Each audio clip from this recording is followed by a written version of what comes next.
New on Curiosity Stream. Deformed trees, mutated wildlife, and no humans for miles. 10 years after the disaster at Fukushima, see what this irradiated ecosystem can teach us about nuclear fallout on Radioactive Forest. Plus, looking for the most diverse marine life on the planet? Dive into the Coral Triangle and experience a frenzy of wildlife you've got to see to believe on nature's greatest secret. It's all on Curiosity Stream. Annual plans are $20, just $1.67 a month. Visit curiositystream.com. You're the one everyone looks to for answers. Come rain or shine, the job must get done. And you're the one who makes it happen. We get you, Jackie in Fresno, putting your employee safety first. And Manny in Chattanooga, whose local Granger team knows him by name. We're here for you and all the ones who get it done, with 24/7 customer support and access to product specialists to help you find what you need. Call, click Granger.com, or just stop by. Granger, for the ones who get it done. Hey, this is BJ. Thanks for listening to our show's podcast. If you're a fan of all things geeky, you should check out my other podcast, BJ Shea's Geek Nation. We have new episodes every day, and you can check it out at bjgeeknation.com. Your home is going into foreclosure and you feel like a financial wreck. You don't know where to turn for accurate information. I'm bankruptcy attorney Travis Gagne. Let's talk about some legal options. If we work quickly, we can propose a plan to save your home, modify the loan, or in many cases even eliminate your second mortgage. The consultation is free. I've helped hundreds of people just like you make informed decisions about whether to save their home or exit it on a reasonable, organized timeline. The chapter you choose sets the tone for the next chapter of your life. Please contact me today at choosetherightchapter.com. That's choosetherightchapter.com. 99.9 KISW, the Rock of Seattle. It's our Loud and Local Band of the Week, Apology Wars.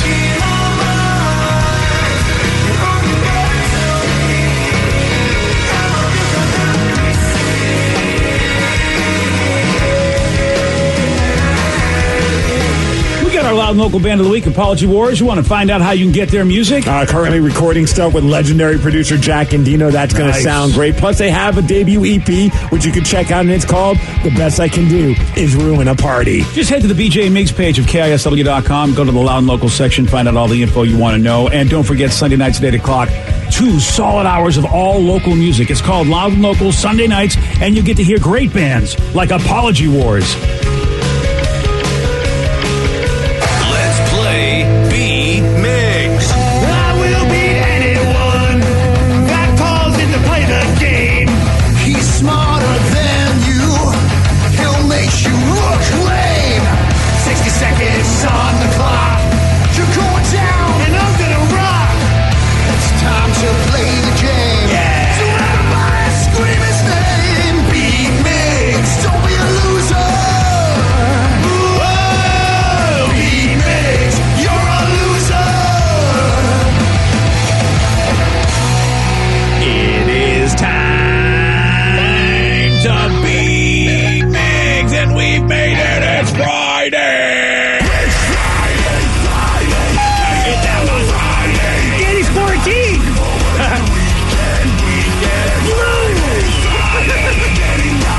Danny's jumping. Uh-oh. Partying. Yeah. Partying. Fun. Looking forward to the week. Happy Friday, everyone. Happy Blue Friday. The Seahawks are playing tomorrow, so it's the day. Well, it used to be the day after, right? The day before the day before? That's it, yeah, the day before the day before, but now it's just the day before. Yes. Okay, what you're saying is it's Blue Friday. Yes. Okay, good. Still Blue Friday. I was a little confused there for a minute. Blue Friday. Yeah. And then it'll be Blue Saturday? You know what? You're an AP pro. Right? It's just analysis paralysis right here. Don't overthink it, brother. It's Blue Friday. All right, you're right. Woo, go Hawks, baby. I mean... And the fact that I'm telling you that is pretty bad because I'm the king of AP. I know. Yeah. AP. Yeah. It sounds like advanced placement, like when you're going to school. It sounded really nice until you actually told me what it was. Analysis paralysis, my friend. Well, let's get to our contestant then. Let's do it. Travis in Kent. Travis, are you there? Ram Killer Friday. Oh, there you go. Oh wow, that's a really aggressive. A little aggressive there. Okay. A little aggressive. I hope that's the case. I hope they really beat the crap out of him. But I'm really trying to, at least go, hey, man. Accentuate the positive. Yeah, we talked to Stone Cold Steve Austin, and he wasn't sure what to make of tomorrow's game. I know. All right, Steve, get out of here. And those are asking, we still don't know if Danny's jumping or not. We have yet to receive a text from earlier this morning back from Danny, he's who's sleeping. quarantining. He's jumping in the bed vertically. The last thing I saw, by the way, posted by him was that he and his girlfriend were going to start drinking, and that maybe was they 2 just days never ago. What, they never stopped They drinking? never stopped. Have you met Danny? Yes. Well, we won't be hearing from him until the 18th. Yeah, there we go. All right, Steve, get out of here. Get out! For those playing at home, Travis will have 60 seconds to answer 10 questions. Travis, you can pass all you want, but you will only get 3 guesses per question. Are you ready? Let's do it. The custom of sending cards, flowers, chocolates, and gifts on Valentine's Day originated in which country? France, No. Italy, No. America, No. What city became the capital of Cuba in 1519? pass. Finish the title of the Tom Petty song, Running Down a What? Pass. Which Happy Day star played Coach Klein in the 90s movie The Waterboy? Oh, gosh. Harry Winkler. Yes. Nice job. What was Elvis's first #1 hit? Oh, thank you. Blue Suede Shoes. No. Pass.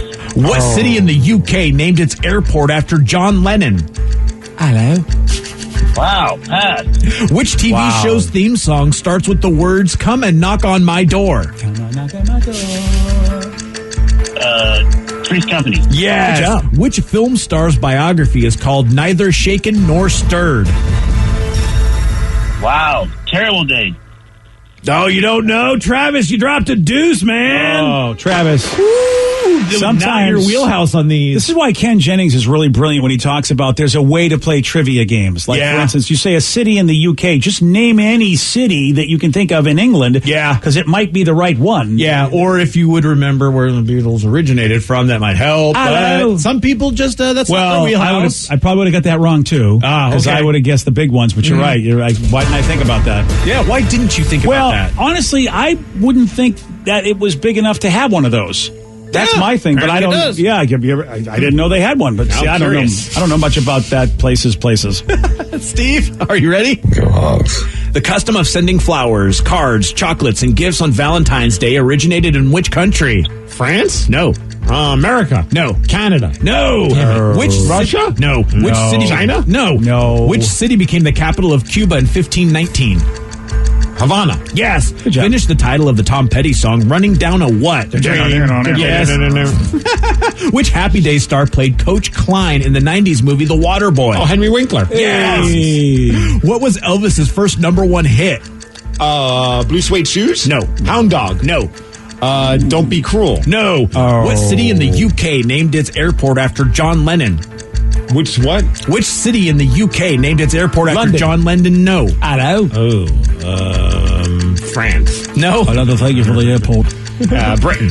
No. Which TV Britain. show's theme song starts with the words Liverpool. Yep. Damn Too it. late. Which TV show's theme song starts with the words "Come and knock on my door"? Come and knock on my door. Three's Company. Yes. Which film? Three's Company too. You don't even get the last question for that singing. 1, 2, 3, 4. matter. You still win 4 to deuce. So Well, Travis, I think we both knew what was going to happen to you, buddy. yeah, I think he left. He's gone. Travis be gone. Yeah, He dropped a deuce. Yeah. So what the hell are you guys talking about before I walked in about the thing and the thing? Liverpool. Yeah. with John Lennon. Just the fact that He didn't make a guess of any England Yeah. cities. It's like, at least you made some guesses. Not good ones. This but- was there was a lot of England go. I mean, you had England all over the joint. well, I had one of them started the UK with the John Lennon one. Yes. The other one, I'm assuming greeting cards, right? Yes. Yeah. All right. Good call. Yeah. Yeah. Because I was like, I didn't mention We it in forget but that. it's the answer. We forget that we got a lot of things for those jolly old Englanders because that's where we started. Exactly. Man, news just came in. Sad news that some people texted, and I just saw this. Tommy Lasorda, the former Dodgers manager, he just passed away. It's not a good start to 2021, man. I mean, this is supposed to be a better year, and so far it's just starting out as crappy as last year. Yeah, I mean, you're just keeping consistent at that point. He was 93. I mean, I'm not he was saying 93? It was a very good life. All right. Wow, yeah. He had a good life then. It still sucks when somebody passes away. And if you're a Dodgers fan, Tommy was just a huge figure, an iconic figure in Dodger lore. During my Dodgers phase, when Steve Garvey was on the team, and that was my favorite team, Tommy Lasorda was the man because he played Steve Garvey, and then I hated him. When you think about it, because he no longer played Steve Garvey. Oh, okay. I was just like, it's a whole different time, by the way. Well, first of all, do you have any more to say for Pete Meigs before I completely? Yeah, I'll just finish this up. Elvis's first number one hit was "Heartbreak Hotel." Oh, dang! I wouldn't, because I would have guessed the 3 Steve guessed. Yeah. It was "Heartbreak Hotel." So then that's it. So congrats, Steve. Steve, I'm thinking about since you said stuff again. Steve told us that Tommy Lasorda, a longtime Dodger manager, passed away at 93 years old. So he definitely lived a long life. But he was.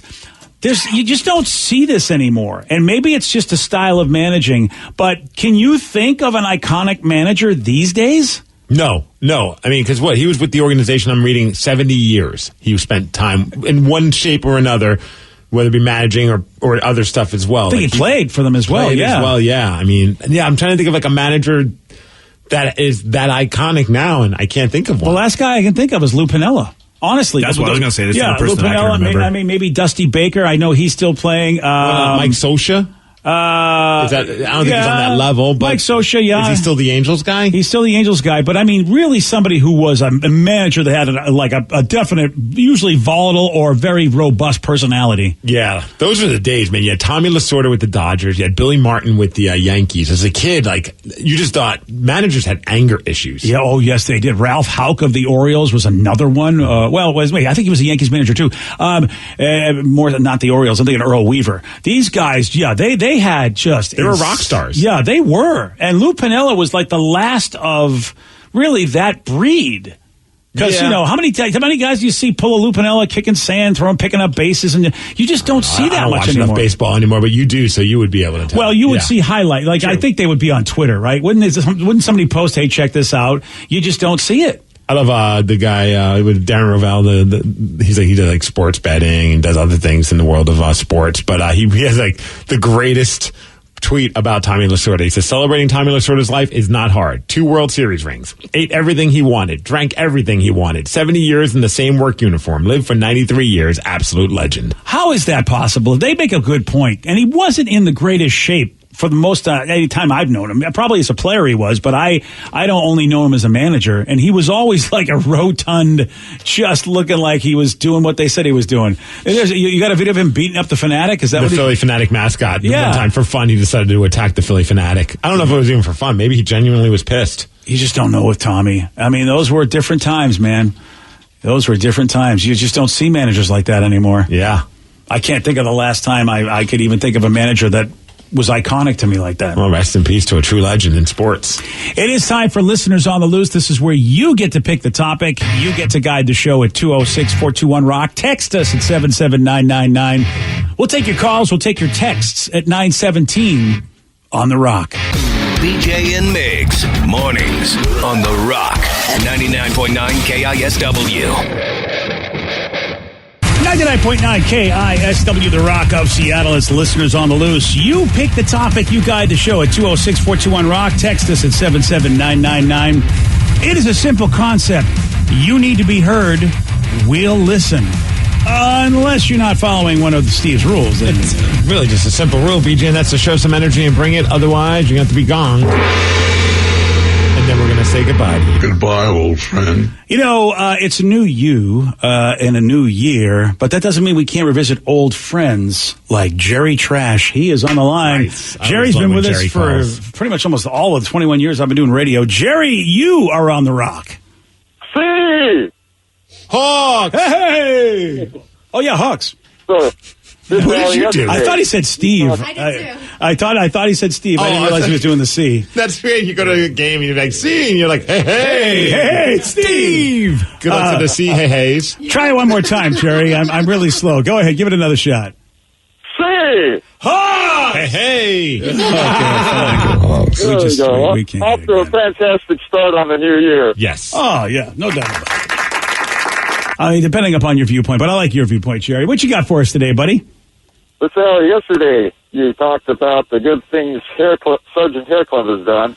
Oh yeah, we had a little love fest for Dave, Sergeant Hair Club, our boss, who It's part of the ploy for us to get a free lunch one day. Yeah, because it's the 50th anniversary of KISW this year, and honestly, I don't know if we'd be celebrating it to this kind of extent if not for Dave and his love for this business and love for this station. So, what would you like to say about Hair Club? I'm a little worried, to be honest with you. Okay, so to increase your odds of getting a complimentary meal, I'll give you what I like about him as someone who is taking what you're making. When he took command of the Buzz, he brought a slew of good shows to that station, including the men's room, and that greatly, really significantly increased the time I spent with my radio on. Nice. Yeah, it's true, because Dave did bring the men's room here, and I will say this. There were people that did not believe in the men's room, but Dave did. And boy, do I love the fact that the folks that didn't think the men's room were going to be a good show. Who's laughing now? Yeah, I wonder if those idiots are still in business. Is that too hard of a word? No, I probably should say douches, but I'm going to say idiots. The Toys R Us is not in business. It's Jeffrey. Jeffrey did not believe in the men's room. Jeffrey didn't believe in the men's room. Yeah, you're right, dude, and Dave deserves all the credit. It's true. Jeffrey was the damn giraffe. That friggin' giraffe doesn't like that kind of humor. Yeah. Well, you know what, Jerry, I appreciate that, man. That's one of his great traits is that he has his eyes zoomed out to view the big picture. Yeah, there is that. That's true. He's also very tolerant. I will say this. I'd appreciate the call, Jerry. I remember that, because he's also very tall for a second. I was like, hey, it's decent height. Foot. Yeah, decent height. Jerry's a pretty tall guy, too. What's funny is that, recently Hair Club has become a dad, and he's got a little kid now, an adorable boy. His son is just ridiculously cute. It's just something wrong. It takes after his mother, definitely. And I remember he came to me and he said, hey, man, do you think I'll be a good father? And I said, do you see all of the children that you've managed your entire career? You are probably going to be the best parent ever. That kid's going to have to, short of setting their home on fire, he's going to be able to... He's ready for everything. I feel like even setting the home on fire. Employee where that one time did set someone's house on fire. He's actually ready for that as well. He's ready for anything. He's ready for everything. Yeah. So it's an interesting thing. It's just like, don't worry, dude. You are going to be fine as a parent because just me in general, let alone all the other charming individuals he's had to put up with in his career. And, long before he got to Seattle, he had people he worked with that were out of their minds. So we got a good text that says, you guys hear all this talk about the Sonics? According to the commissioner, we're on the top of the list. Fingers crossed, bring back the Sonics. And do you think we'd get our records back?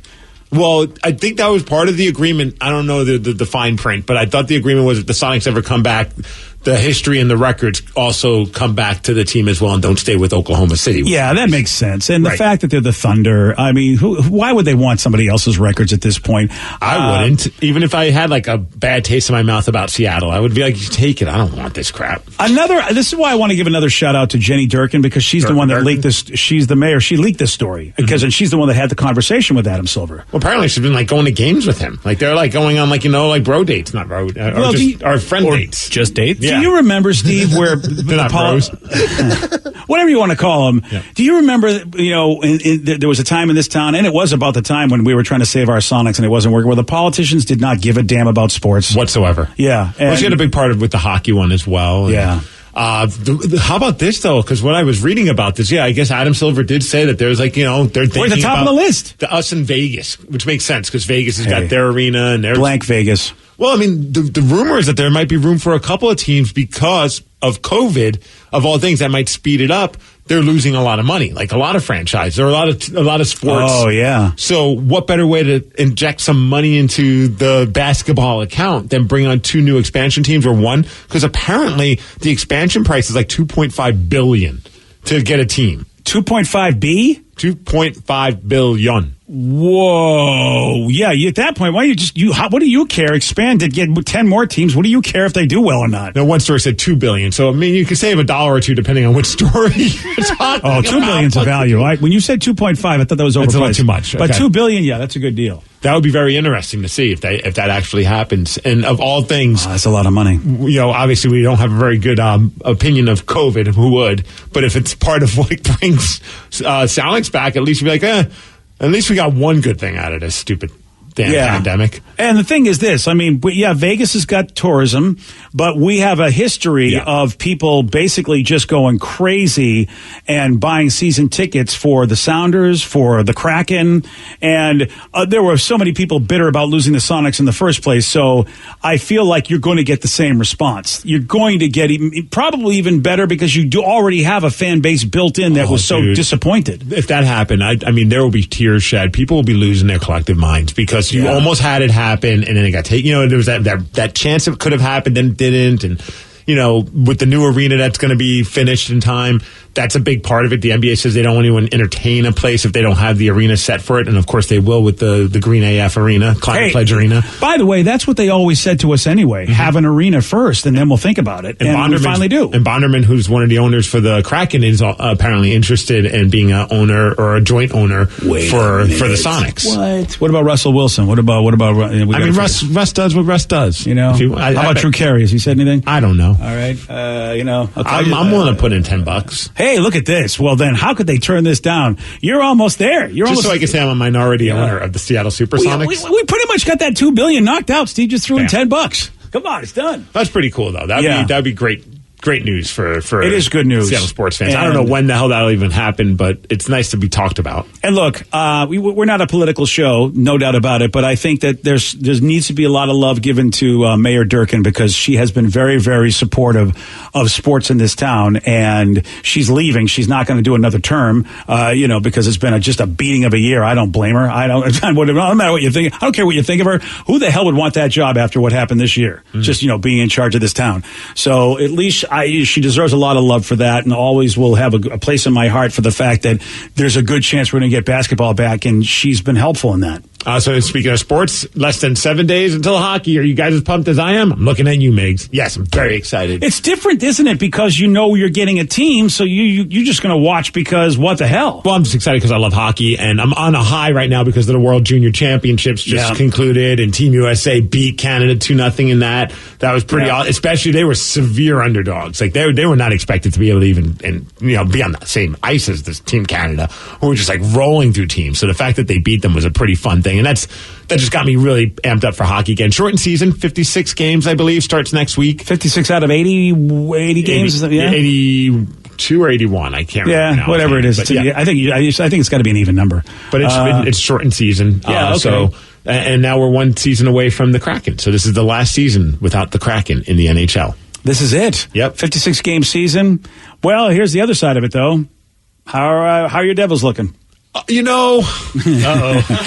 this conversation every year, and I enjoy it. It's all depending on the goaltending for me. Not to get super nerdy, but they got a good goalie. But Crawford used to be on the Blackhawks. But I mean, I don't know if he's going to be the same Corey Crawford that he once was. But that would be a big part of it. And they got some good young guys. I think they're going to be a middle of the road, maybe even if they get lucky, above middle of the road team.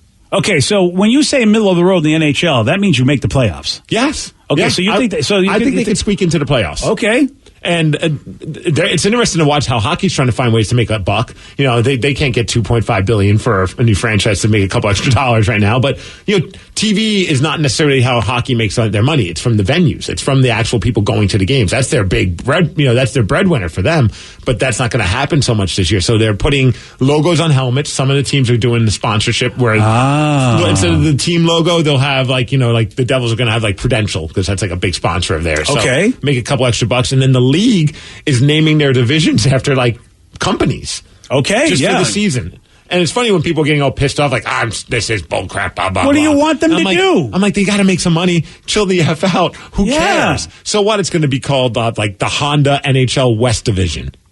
See, I've been ignorant a lot in my life, but you just spelled it out, Steve. You spelled out the fact that they make money off of people in the arenas. That is their primary source of income, unlike other sports. Right. They're not like football, baseball, that can have nobody in the arena and still make a profit because of the TV deals. Yeah, think about that. Think about the fact that there are some big salaries being paid to these players in these other sports without anybody being in the arenas. And or in the stadiums or on the fields. Yes, they would like to, they've lost money, but they still can pay those those big salaries. Whereas in, hockey, football, and basketball, if a guy don't play, he don't get paid. Mm-hmm. Baseball, I don't know. It seems like all you got to do is have one good year and you're paid for the rest of your life, whether or not you're in the hospital for the rest of your seasons. But it's not like that for hockey. So, yeah, I mean, let them name it. Call it Steve Arena. I don't care. I tried. I don't have the kind of cash to make that happen, though. You had $10. It's going to the Sonics, man. That's a good point. Nice. It is Listeners on the Loose. You pick the topic. You guide the show. 206-421-ROCK. Text us at 77999. More of your calls, more of your texts at 933 on The Rock. BJ and Migs, mornings on The Rock, 99.9 KISW. New on Curiosity Stream. With superior armies comes superior weapons. How has innovation mechanized the battlefield? From bullets to battleships and everything in between. It's machinery of warfare. Plus, from the gross to the gourmet. See how that in-flight meal lands on your tray table. On secrets of your airline food. It's all on Curiosity Stream. Annual plans are $20, just $1.67 a month. Visit CuriosityStream.com. You're the one who protects the flock, and that requires an eye for detail. Because when safety and well-being are on the line, it's the details that can save lives. Even when no one else is watching, you see everything. Grainger gets you, and we're here for you, and all the ones who get it done with a wide range of safety products and solutions, plus board-certified safety consultants here to answer your questions. Call, click Grainger.com, or just stop by.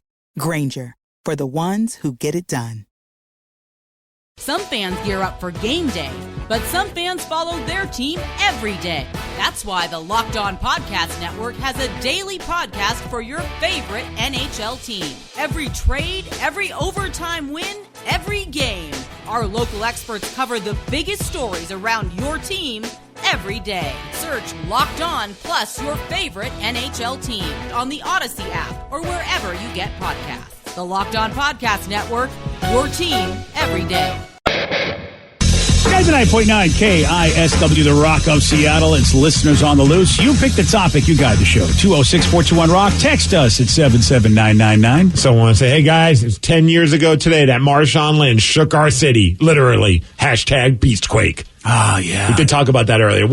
I can't believe that was 10 years ago to this day. Dude, we are, yesterday we talked about the albums and songs that are 20 years old pretty much, and you go, are you kidding me? Mm-hmm. Now to think, wow, 10 years ago that happened, and what an amazing, really, I think, start to this great dynasty of a football team. I mean, I call it a dynasty because they're always in the playoffs, which is a dynasty these days in football. Well, yeah, I mean, maybe not a dynasty, but at least, just an incredibly successful decade. You can't even doubt. You can't argue great that. Decade. And honestly, they were having a pretty successful run with Holmgren, and then it just kind of fizzled at the end. And then that Mora season, I'd like to forget forever. Oh, God help us. And then when Pete Carroll took over, it was right back up there. I mean, I know Paul Allen's no longer with us, but the legacy of Paul Allen has just been one of the ages. I mean, when it comes to a sports franchise, what he's accomplished is still happening to this day. We don't even have a team in Seattle if not for him. Oh, that's absolutely for sure. I still remember when we went to one of those playoff games, the year that when Hasselbeck was the quarterback, the year they ended up going to the Super Bowl. Was that 2005?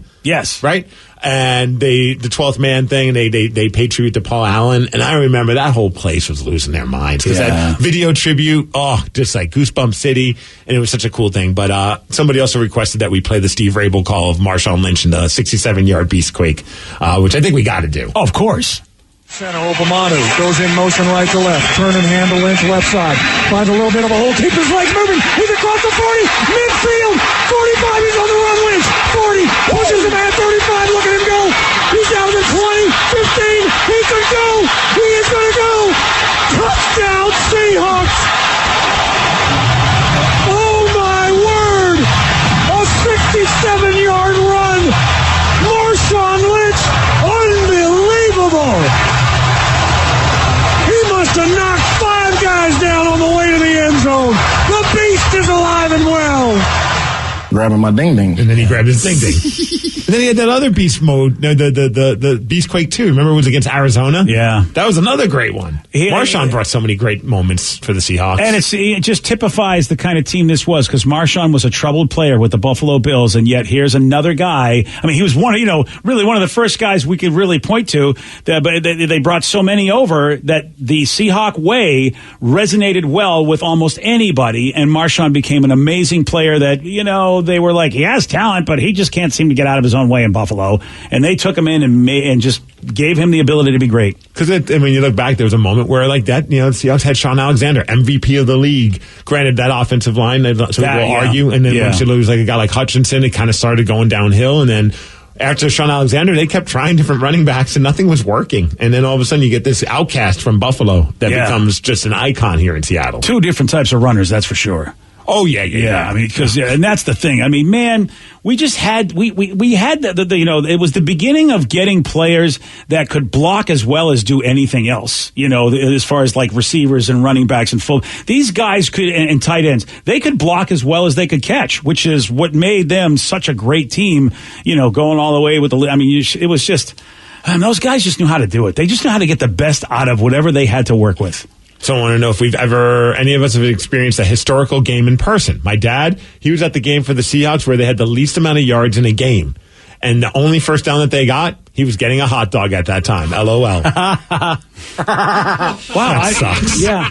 I don't think I have been. I've been to so many games, and I don't really remember anything memorable as far as like what they're talking about. I still kick myself. I was going to go to that Mariners game that Felix threw a no-hitter. Oh. And Felix is my all-time favorite Mariner, and it still bums me out to this day that I ended up not going to that game because that would have just been so damn killer. That would have been amazing. I've been to a couple of one-hitters, but I've never been able to see a no-hitter. Steve, I remember the one that the Seahawks game that you, myself, and Ted, a bunch of other people went to where we were in the suite, and that was the one against the Dallas Cowboys. Oh, yes. Where it was the Tony Babs. Yeah. The slippery, right? Yeah. And Tony Romo couldn't get the first down or the touchdown off of the botched field goal. Yep. And we won. And Jordan Babineau tracked him down. That was a great one. That was hella cool. I don't know if it's necessarily a history, but it was like still to this day, a lot of people call it the greatest return in WWE history was when the Hardy Boys, the Hardy Brothers, Matt and Jeff came back and surprised everyone a couple of years ago and showed up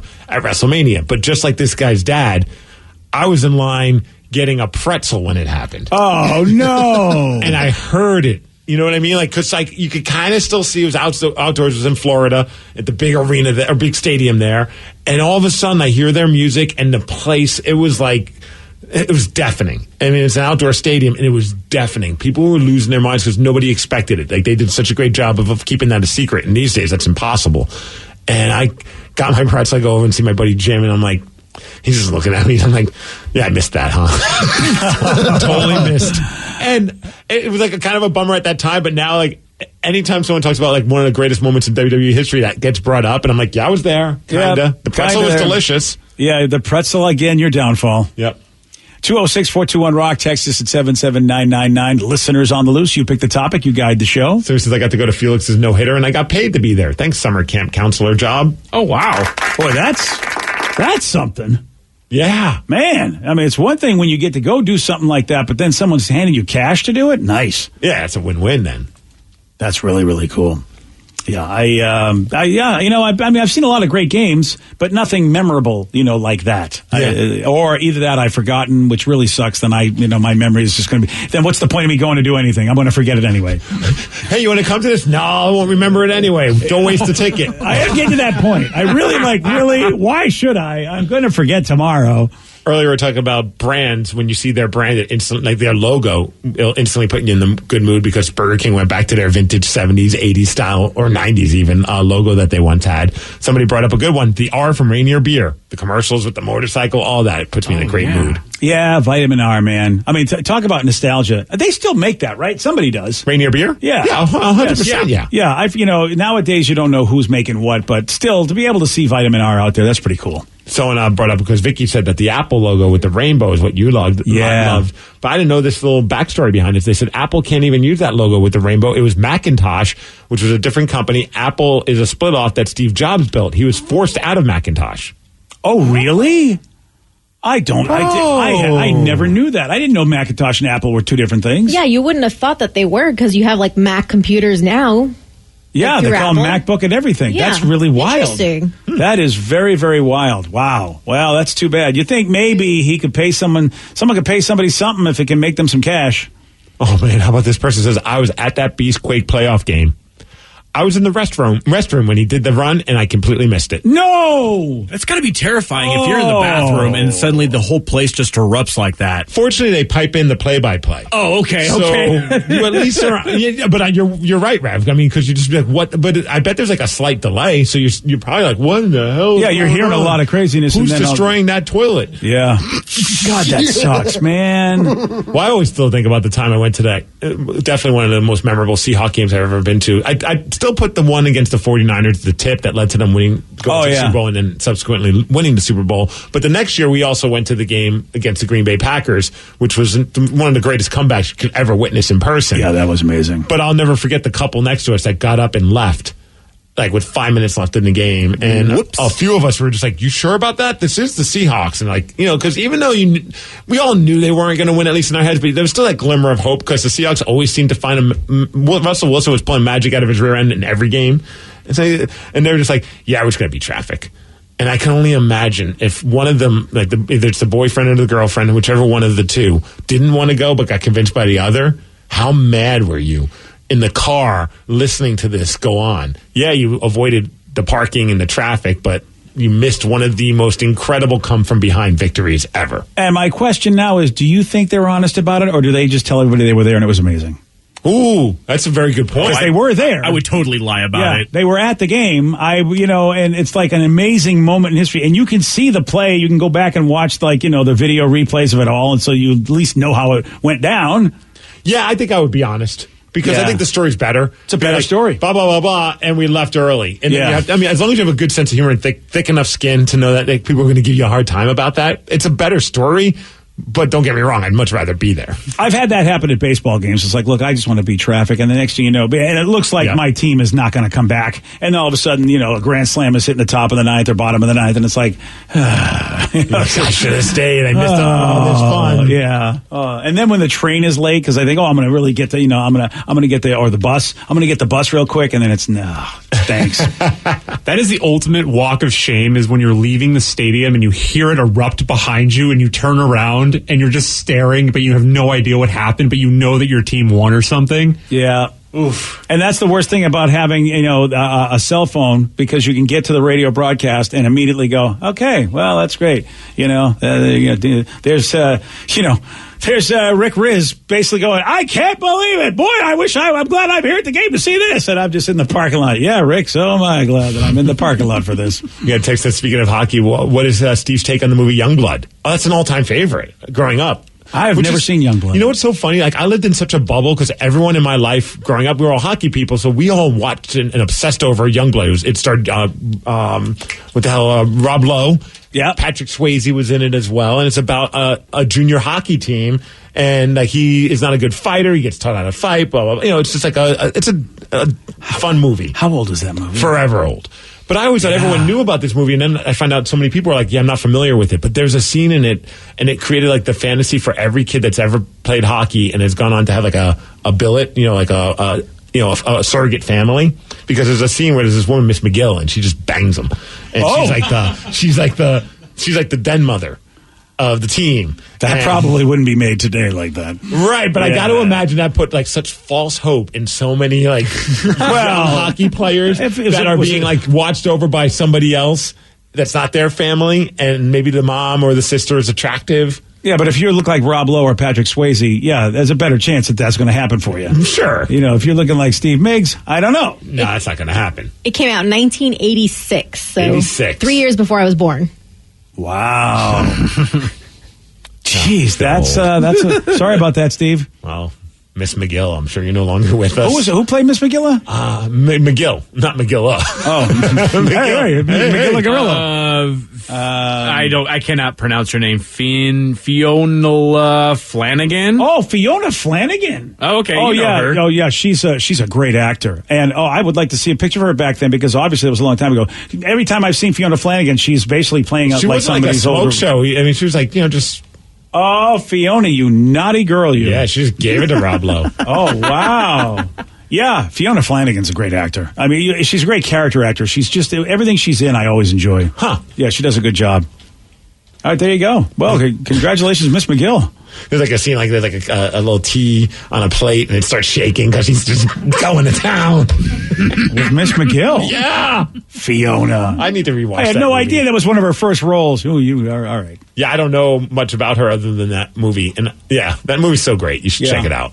You know what? It probably doesn't stand the test of time. I wonder if she's in. I wonder if she's in Ray Donovan and plays somebody's mother, like Ray's mom or something. I can't remember. She always plays like she's always some. She always plays like an Irish person. That's just like That makes sense with her name. Yeah. Well, she is Irish from Ireland. Yeah, that's what I remember. Maybe it was Brotherhood, which was an old political show on Showtime. I just know I saw her somewhere in charge of an Irish family. Oh, and fun fact about Youngblood, also in the movie, small role, but in the movie, Keanu Reeves. Yeah, I saw that on the list. Whoa. Yeah. Man, that'd be fun to watch just to see all those folks. Super young Keanu Reeves, yep. All right, we got a big question. This needs to be answered. What do Ryan Castle and Wheel of Fortune have in common? Well, I'm going to tell you at 9:51 on The Rock. BJ and Migs, mornings on The Rock, 99.9 KISW. And now, the Ryan Castle question of the day. What do Ryan Castle and Wheel of Fortune have in common? I have attempted to buy an O. Yeah. I'd like to buy an O. Yeah. Rude. You both were just as successful. Well, whatever. You both almost did it. That's the word I'm looking for. Freudian slip? I think it might be. Might be. Yeah. One of the longest lasting couples we have in all of showbiz actually is Pat Sajak and Vanna White. Now, look, it's don't tell me they hate each other. No, as a matter of fact, it's the exact opposite. Now, they're not, a couple, but they're basically work spouses, and they've been doing Wheel of Fortune together since 1982. So we're talking 4 decades, pretty much almost. And Vanna says they never fight Steve, never. Well, then they hear stories with them like they go and get drinks every once in a while, like in between tapings. So they probably just get drunk and hang out and laugh. Plus, think of the schedule they have. She says, we don't see each other for 2 weeks at a time. Then we see each other for a couple of days where they record a skillion episodes, and they don't see each other again for another couple of weeks. I mean, I think anybody would have a good relationship at that point. That's why I only see you guys every couple of weeks. I never really put that together. But it's true. That's working for me, man. I see how that's all going. There you go. Congratulations to Vanna and Ryan. And speaking of Ryan, he's got a 12-pack. BJ and Migs play of the day. Please welcome to the show Stone Cold Steve Austin. I remember being at WrestleMania here in Seattle. I mean, obviously just such an epic match against The Rock. Do you remember what he was saying to you after the match? He pushed the referee away. He wanted to say something to me in private. Well, as in private as you can be with 70,000 people there and millions watching on pay-per-view. And he kind of just under his breath told me how much that he appreciated what I'd done for him over the years. He told me that he loved me. And when he told me he loved me, I'm laying there with my eyes closed on my back, and I said, hey, man, I love you too. BJ and Migs, mornings on The Rock, 99.9 KISW. Today's podcast was brought to you by Travis Gagne, bankruptcy attorney. He's here right now and has agreed to answer more of your questions about bankruptcy. How much does bankruptcy cost? Well, bankruptcy costs, of course, vary depending on what type of case you're filing. There's a certain amount of court costs and other out-of-pocket costs that you're going to have in any case. The filing fees in a bankruptcy case are about $300, whether you file Chapter 7 or Chapter 13. One of the things to watch out for when you're shopping for bankruptcy attorneys or looking at the different cost options is that a lot of times, especially the really cheap places, don't tell you up front about all the court costs and whatnot that you're going to have to pay in addition to the attorney fees. So make sure that you get the full picture when you're comparing prices of bankruptcy lawyers on what the attorney fees are, how much your court costs are going to be, so that you can really make a true comparison. Thanks, Travis. If you have more questions about bankruptcy, you can reach out to Travis anytime at choosetherightchapter.com. New on Curiosity Stream. Deformed trees, mutated wildlife, and no humans for miles. 10 years after the disaster at Fukushima, see what this irradiated ecosystem can teach us about nuclear fallout on Radioactive Forest. Plus, looking for the most diverse marine life on the planet? Dive into the Coral Triangle and experience a frenzy of wildlife you've got to see to believe on nature's greatest secret. It's all on Curiosity Stream. Annual plans are $20, just $1.67 a month. Visit curiositystream.com. You're the one everyone looks to for answers. Come rain or shine, the job must get done. And you're the one who makes it happen. We get you, Jackie in Fresno, putting your employee safety first. And Manny in Chattanooga, whose local Granger team knows him by name. We're here for you and all the ones who get it done, with 24/7 customer support and access to product specialists to help you find what you need. Call, click Granger.com, or just stop by. Granger, for the ones who get it done.